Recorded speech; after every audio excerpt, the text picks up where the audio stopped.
भारत के इतिहास में सबसे बड़ा युद्ध कुरुक्षेत्र युद्ध शुरू हो गया था और शुरू में ही युधिष्ठिर भीष्म पितामह से जब प्रणाम करते हैं, युद्ध करने के लिए आज्ञा लेते हैं, तब भीष्म पितामह युधिष्ठिर को विजयी होने का आशीर्वाद देते हैं और युद्ध शुरू हो जाता है। लेकिन 8 दिनों तक कोई निष्कर्ष नहीं निकलता है कुरुक्षेत्र युद्ध का, क्योंकि कौरव की ओर से भीष्म पितामह खुद प्रधान सेनापति थे।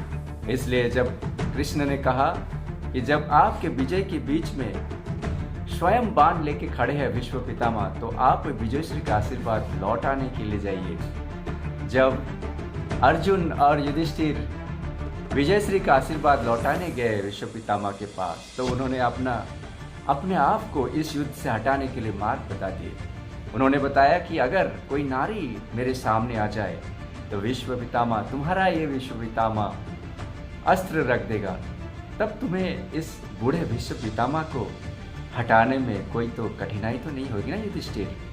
तब उस नेक्स्ट डे, अगले ही दिन अर्जुन की रथ पर शिखंडी नजर आया, और शिखंडी वो है काशी की राजकुमारी अम्बा, जो बार बार जन्म लेने के बाद शिखंडी बना, और शिखंडी को देखते ही भीष्म पितामह ने अस्त्र रख दिए और अर्जुन ने अनगिनत बाण चलाकर बाणों को दिया था भीष्म पितामह को। और जब भीष्म पितामह के बाद पुरुष सेना का प्रधान सेनापति बने द्रोणाचार्य, और उनका एक ही एजेंडा था कि युधिष्ठिर को बंदी बना लिया जाए।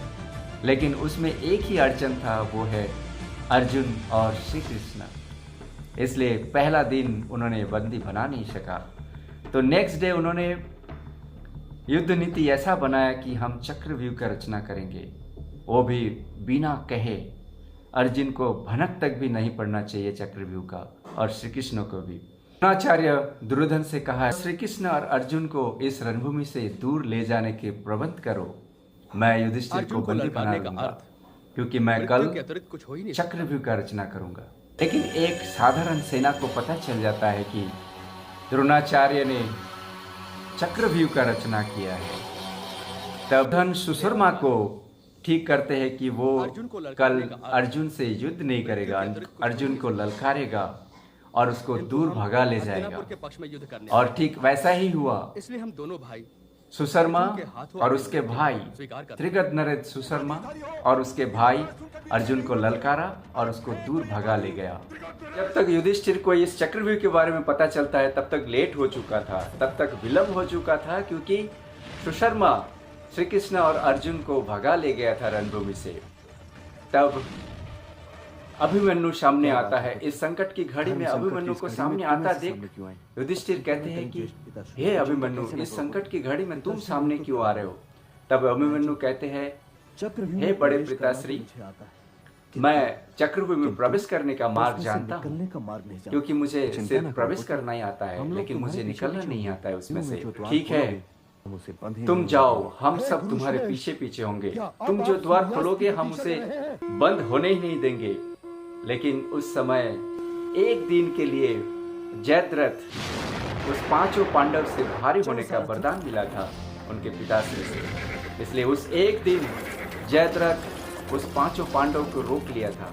और जब अभिमन्यु चक्रव्यूह में प्रवेश कर गया, अभिमन्यु जब इस चक्रव्यूह को तोड़कर अंदर चला गया, तो अंदर 7 महारथी मिलकर उस निहत्था अभिमन्यु का वध किया, जो एक सबसे खराब रणनीति का एक उदाहरण है। क्योंकि उस समय भीष्म पितामह मौजूद नहीं थे, क्योंकि जितने भी युद्ध के नियम बनाए थे वो भीष्म पितामह ने बनाए थे, लेकिन उसके बाद फॉलो करने वाले कोई नहीं था। इवन द्रोणाचार्य ने भी इसको अनुचित नहीं माना।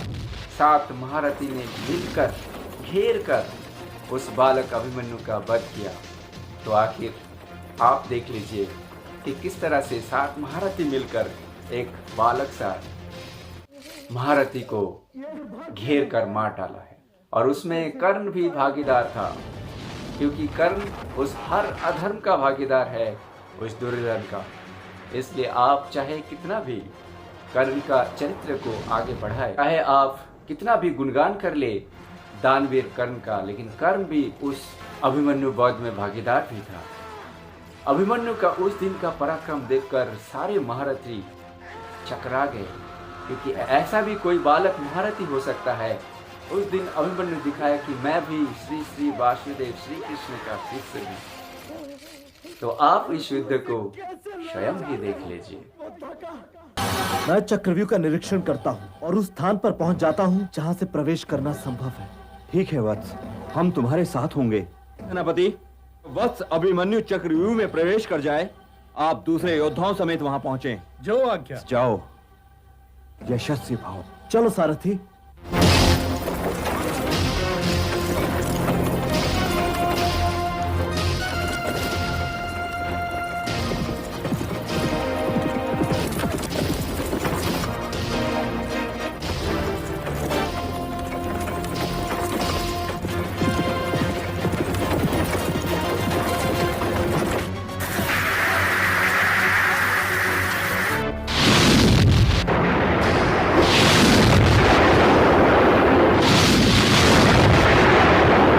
चलो सारथी।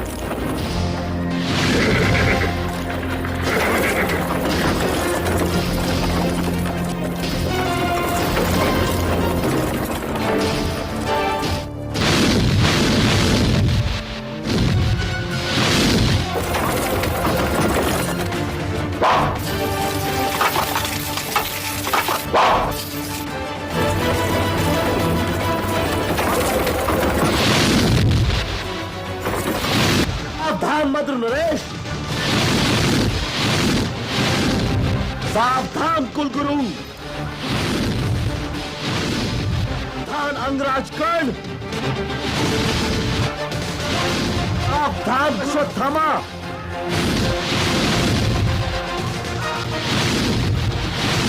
सावधान मामा श्री शकुनी, छोटे ताऊश्री, सावधान ताऊश्री।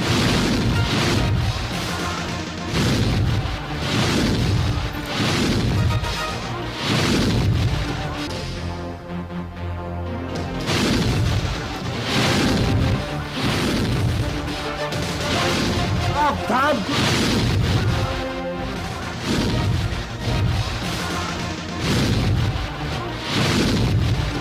अश्वत्थामा, धर्मा, दुशासन, कर्ण, मृत्यु चाहिए।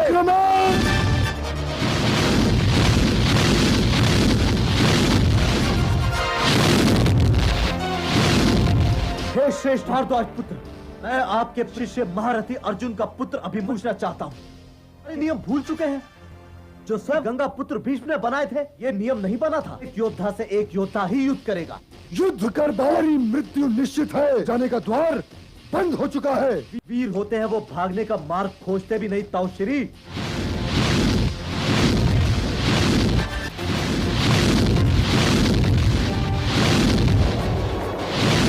यदि आप लोग कायर नहीं तो द्वंद्व युद्ध कीजिए। अरे वर, मैं भी श्री वासुदेव कृष्ण जैसे गुरु का शिष्य हूँ। समझिएगा कि यदि आप एक साथ आक्रमण करेंगे तो मैं युद्ध नहीं करूंगा, अवश्य करूंगा। ये चाहता था कि आने वाला कल महारथियों की गिनती कायरों में न करे कि कोई मेरे पिताश्री का गुरु है, गुरु पुत्र है, कोई भाई। वहाँ अभिमन्यु भारतवर्ष के अनेक महारथियों के बीच अकेला पड़ गया है। से एक एक योद्धा 100 सेनाओं के बराबर है, रणनीति में निपुण है। अर्जुन को क्या मुंह दिखाऊंगा?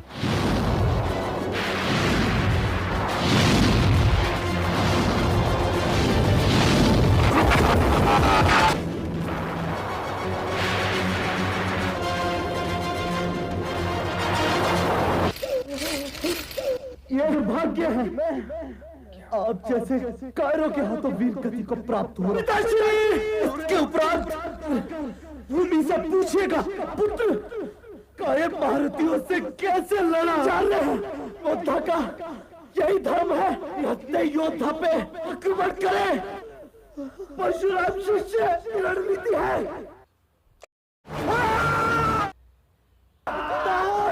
हे मातु का